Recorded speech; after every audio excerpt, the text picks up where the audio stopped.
যা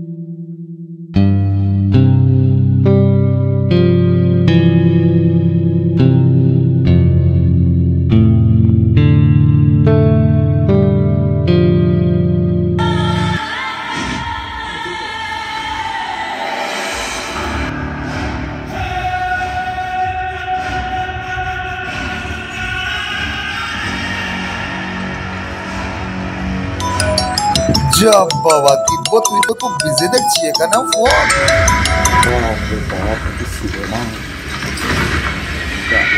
কি বলো, ব্যাপক।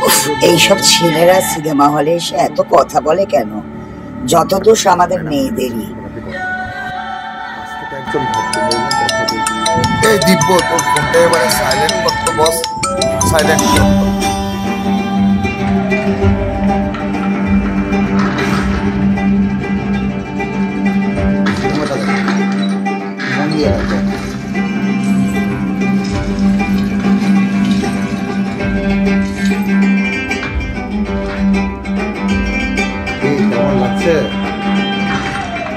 আজকে শুধু সিনেমা দেখলে হবে না, আজকে কিন্তু আমাদের ভালো। আজকে আমরা অনেকদিন বাদে ফাঁকা পেয়েছি।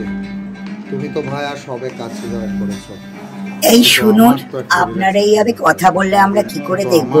আমি কি করে দেখবো? আমরা যারা একা আছি আমরাও তো কথা বলতে পারি না। হলে এইভাবে কথা বলতে পারেন না।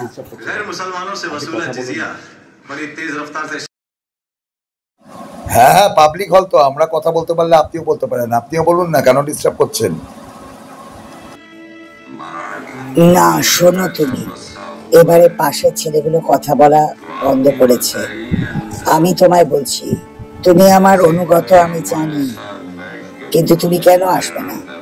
আমি তোমার জন্য বেনারসি জড়োয়া জড়িয়ে এসেছি এই সিনেমা হলে। সেখানে আসতে তোমার কি আপত্তি? আমি জানি তুমি সিনেমা দেখতে খুব ভালোবাসো, কেন আসছো না? বারবার সবসময় তোমার ফোন কেন সুইচ অফ দেখায়?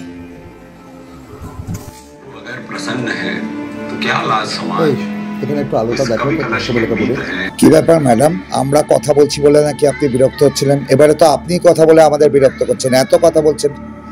আপনি আপনি শুনছেন ম্যাডাম? এ কি এখানে তো কেউ নেই। এটা কি একটা মোবাইল, আর এটা বেনারসি জড়োয়া চার্লি। এটা নিয়ে তো কারবার করতে হবে। ওয়াও, এটা নিয়ে তো আজকে কারবার করতে হবে। নামটাও চেনা চেনা লাগছে, চার্লি।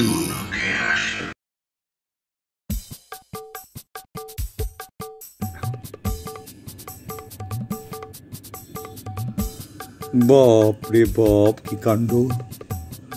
হ্যাঁ,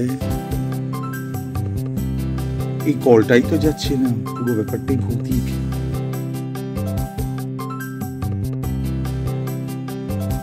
বাপ রে বাপ, সিনেমা হলে কি হলো? এ তো ভৌতিক কাণ্ড। ভৌতিক কাণ্ড তো আমার সাথে হলো। তুই আমায় জিজ্ঞেস কর। তুই তো ওইদিকে বসেছিলি, আমি তো এইদিকে বসেছিলাম। হ্যাঁ, তোমার সাথে কি হলো? কি হলো একটু জোরে জিজ্ঞেস কর। তোমার সাথে কি হলো? তুই ভাব কি হলো, তুই আমায় জিজ্ঞেস করছিস? হ্যাঁ হ্যাঁ, এইগুলো কোনো ইন্টারেস্ট? আজকে তো ইন্টারেস্ট ছিল। আজকে অনেক দিন বাদে আমার কাজের চাপ তোর চেয়ে বেশি। ঠিক আছে, আমরা এখানে কাজের চাপ নিয়ে কথা বলতে আসিনি। তোরও কাজের চাপ হয়েছে, তুই এই সবে 1 বছরও হোস্টেল জয়েন করেছিস। আমাদের একদিন রিল্যাক্সেশন ছিল। তোর স্টেডি গার্লফ্রেন্ড আছে, আমার বউ আছে, বউ গেছে তার বাপের বাড়ি। পেয়েছিলাম অনেকদিন বাদে কিছু করবার ছল চাতুরি, সুযোগ পেয়েছিলাম। সমস্ত ছিল কিক, কিক আগের আগে ছিল একটা সিনেমা দেখবো একটু আমরা অনেকদিন বাদে। তুই ভাব, তাই তো আমাদের আশা ছিল। হ্যাঁ, কি হলো হলে? ভৌতিক কাণ্ড। আমার পাশে যে ছিল কেউ। যাই হোক, সুশন, এখন এইসব নিয়ে চিন্তা করবো না, আমরা চিন্তা করবো অন্য কিছু নিয়ে, অন্য কিছু। আজকে তো এটাই হবে, আজকে এটাই হওয়ার কথা ছিল। একটা সিনেমা, তারপরে এটাই করবো আমরা আজকে। হ্যাঁ, এগুলোই হোক, পরে আমি দেখছি। এই ক্যামেরায় কি আছে, এই চার্লিটাকে, হ্যাঁ এই চার্লিটাকে আমি পরে দেখছি, আর এই বেনারসির কেসটাও দেখছি পরে।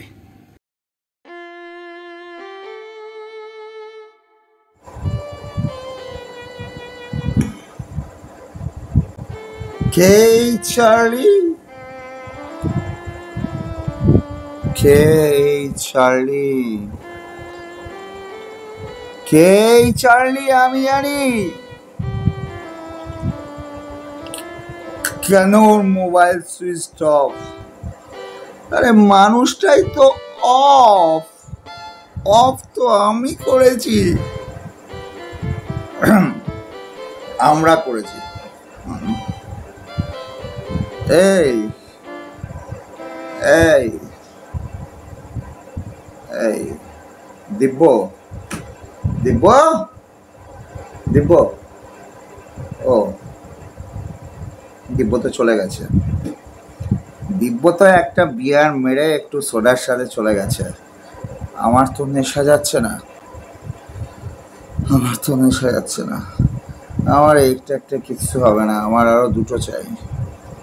এই চার্লি? আমি জানি, আমরা জানি এই চার্লি কেন অফ, ওর ফোন অফ জানি।